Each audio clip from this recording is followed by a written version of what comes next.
second paragraph, we were not part of the Senate that wrote these rules. The first paragraph, it mentions the word consideration. The second paragraph mentions the word presentation.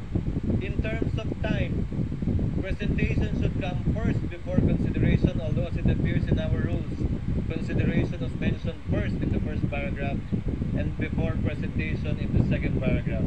But in terms of order, Your Honor, presentation should logically come first before consideration of the articles of impeachment. And then there is nothing to consider unless presented.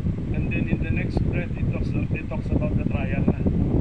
Yes, again, we had no part in writing these rules. Okay, I would not want to critique it as well because during those times, perhaps, this was apt and sufficient. So, okay, so Mr. President, maybe now, kasi ang media nagtatanong sa akin, na pinapa-speculate ako na, just for the record, what is now the reason that His Honor has taken the initiative to reset the June 2, 2025, 4 p.m. appearance of the panel of prosecutors before the Senate plenary to June 11, 4 p.m. What's the main reason? Addressed to Speaker Martin, copy furnished to all of the senators, as well as Vice President Sara Duterte. Given the meeting we had at LEDAC with His Honor's presence, several bills needed to be approved and taken up before we finally could finish and wind up the 19th Congress. Meaning to say some bills need to be approved on second reading within the week today so that we can do third reading next week. Some bills have to be approved on third reading today and within this week so that bicameral conference committees can finalize and iron out the disagreeing provisions within the Senate and House versions so that we would still have time next week to either ratify these bicameral conference committee reports or still do third reading in compliance with the constitutional requirement of 3 readings on 3 separate days, at least 3 days after it's approved on second reading.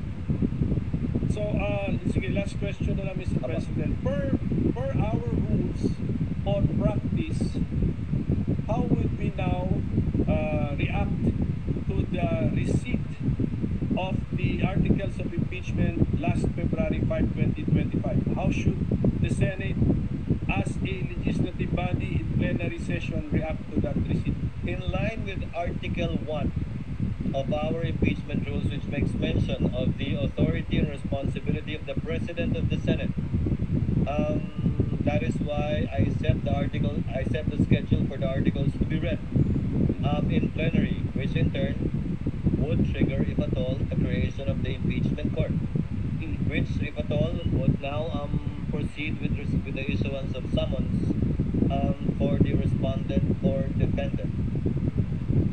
Would not the impeachment complaint received last February 5, 2025 be included in the reference of business?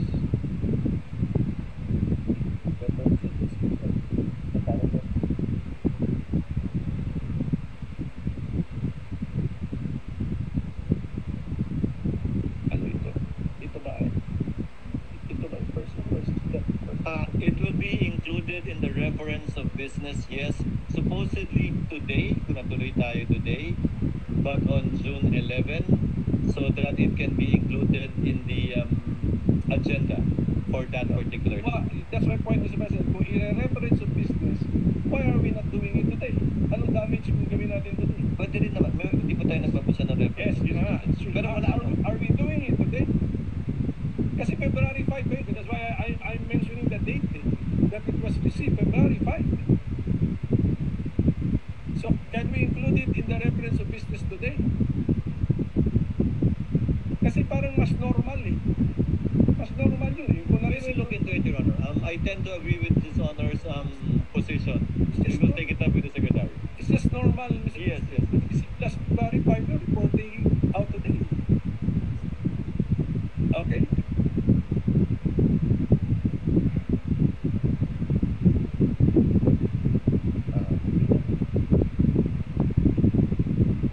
Off the record, they explained the reason behind it, but I tend to agree with Your Honor, and I'll ask the Secretary to consider it. Because in the past, as they said, it was the majority leader who read it, and not the prosecutors, supposedly. So it was included in the reference of business, referred to the Rules Committee, and the majority leader was the one who reported it out, quote unquote. But now, given that it's the prosecutors that will read the articles of impeachment, again, following U.S. practice and precedent, the secretary thought it best that it will be included in the agenda on that day because there is no referral to the committee on rules. But again, we will look into it and we will take the suggestion of the gentleman in light of the points he raised in connection with that. Because I believe there should have been also a letter accompanying the impeachment complaint. There must have been a cover letter from the House. So, para ganon. So we can... Only by the section, not by the speaker nor any member of the House. Yes. But is a letter from the section also a communication from the House? It was a covering letter only. So I think this is just an opinion. I tend to agree.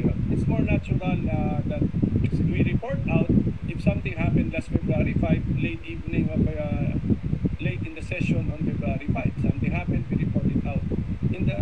So it's more natural if we report it out immediately, Mr. President. So I tend to agree, Your Honor. That's my point. So, I will take it up with the committee secretary. So with that, Mr. President, I thank you for answering my question. Thank you, Your Honor. I just wanted to request some information. Thank you. Thank you, Your Honor. What is the pleasure of the Honorable Antiveros? Salamat tabi, Mr. President. Gusto kong magdagdag ng point dun sa binanggit pareho ng majority leader, ng minority leader, at pati ng Senate President. Yung references sa US practice and precedent.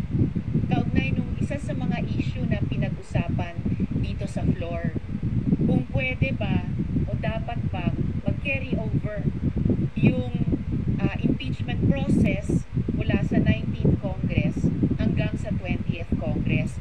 And I would just like to put this on the record, Mr. President. Galing po ito sa isang piyesa authored ni UP Professor Paulo Tamase. Nag-appear po sa June 2025 issue ng Philippine Law Journal. Sabi po dito, emerging issues in impeachment, page 19 dun sa journal, allowing impeachment to cross over Congresses is consistent with American practice. Following the practice of the United Kingdom, Thomas Jefferson's Manual of Parliamentary Practice states that an, quote, impeachment is not discontinued by the dissolution of Parliament, but may be resumed by the new Parliament, close quote. The U.S. Congress na binanggit ng majority leader, ng minority leader at ng Senate President, the U.S. Congress has observed this for over 200 years. From the 1803 impeachment of Judge John Pickering to that of Judge Porteus in 2009. In Congress, impeachment proceedings are not discontinued by a recess. The following impeachment proceedings extended from one Congress to the next. 5 pong halimbawa, Mr. President, sa article na ito. Babanggitin ko lang yung pang-apat kasi yun pamilyar sa ating mga Pilipino. 4. The impeachment of President Clinton was presented to the Senate after the Senate had adjourned sine die. After, Mr. President, the Senate had adjourned sine die for the 105th Congress, and the Senate conducted the trial in the 106th Congress, Mr. President.